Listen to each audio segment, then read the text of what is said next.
Have you ever had a powerful idea and wondered, how do I turn this into a real movement?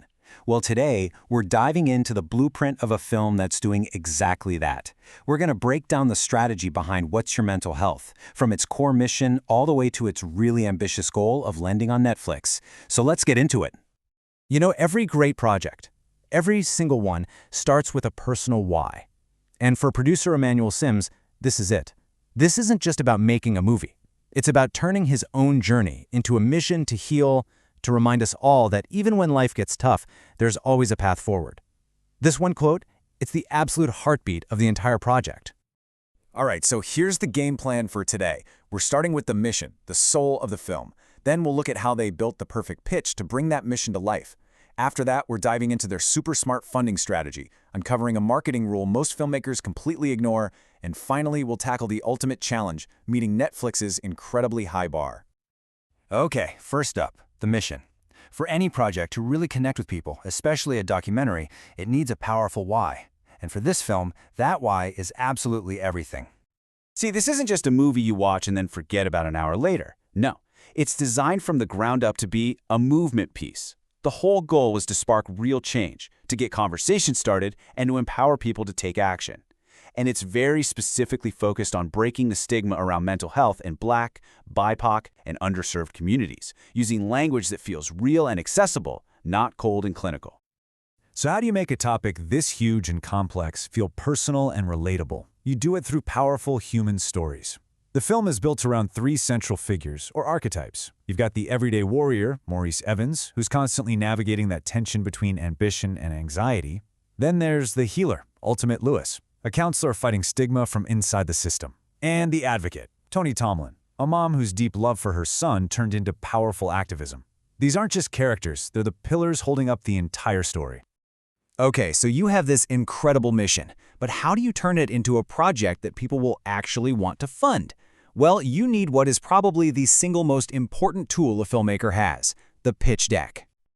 A pitch deck is so much more than just a PowerPoint.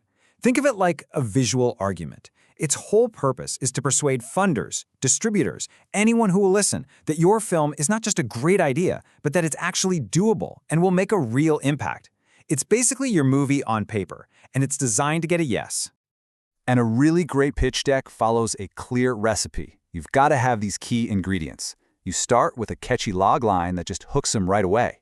Then you introduce your characters and make them feel real. You lay out your creative goals, prove you've done your research, and of course, you need the practical stuff, a clear budget summary and a realistic plan for distribution. And wow, does this show you the power of a great logline?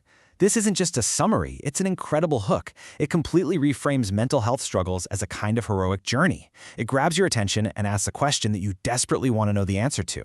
It's just so compelling and completely unforgettable. Now that you've got this killer pitch, how do you actually get the money to fund the movement? Well, the team behind What's Your Mental Health knew it wasn't going to come from just one place. Nope, it required a really creative, multi-pronged attack to get all the resources they needed. And their approach was really smart and diverse. They went after specific grants, like the Voices with Impact grant for mental health films. They looked for direct sponsors. They formed strategic partnerships that were about more than just money, and we'll get to that in a sec. And they used their nonprofit status to track all the in-kind donations and services from their amazing volunteers. Now this is where things get really interesting. Look at their strategy for partnering with huge organizations like the Baltimore Ravens and United Way. The main goal wasn't just to get a big check. It was advocacy, getting these major players to co-produce, put the film on their websites, and champion the message. That provides us incredible validation and reach. And honestly, that kind of currency can be even more valuable than cash when you're trying to get into film festivals. Okay, let's talk about a piece of the budget that is absolutely crucial, but, so many people just ignore it. It's a secret that can literally make or break a documentary's impact, the 25% marketing rule. The rule is simple, but it's kind of shocking to a lot of filmmakers. From day one, not as an afterthought, but from the very beginning, you have to set aside a minimum of 25 to 35% of your total budget just for marketing. Why? Think about it. A brilliant, life-changing film that nobody ever sees has exactly zero impact. And this chart just puts it all into perspective, doesn't it? When you see marketing taking up a 30% slice of the pie, that's more than all of post-production. You start to realize it's not just about running ads. Good marketing actually informs everything, from writing the script to hiring the crew. It makes sure that the film you're pouring your heart into is actually designed to connect with the audience you're trying to reach. All right, we've talked mission, pitch, funding, and marketing. Now it's time to face the final boss of distribution, meeting the incredibly high, super technical standards set by the giants like Netflix. It's the question every single filmmaker asks, right? And the answer? Well, it's not just about having a great story. It's about delivering a technically flawless product that meets their very specific, totally non-negotiable requirements. And this right here is where so many indie filmmakers hit a massive wall. Your camera, even an excellent one like the Sony FX30 that this project uses, is perfect for B-roll and inserts. But for Netflix, it's not approved as a primary camera. You have to use a Netflix-certified A-cam. We're talking a Sony Venice or an Arri Alexa for at least 90% of your film's final runtime. That's a huge technical and financial hurdle to clear. And the list of rules just keeps going. You need a true 4K sensor, specific recording formats and data rates, absolutely no baked-in color, and perfect meticulous preservation of all the camera's metadata.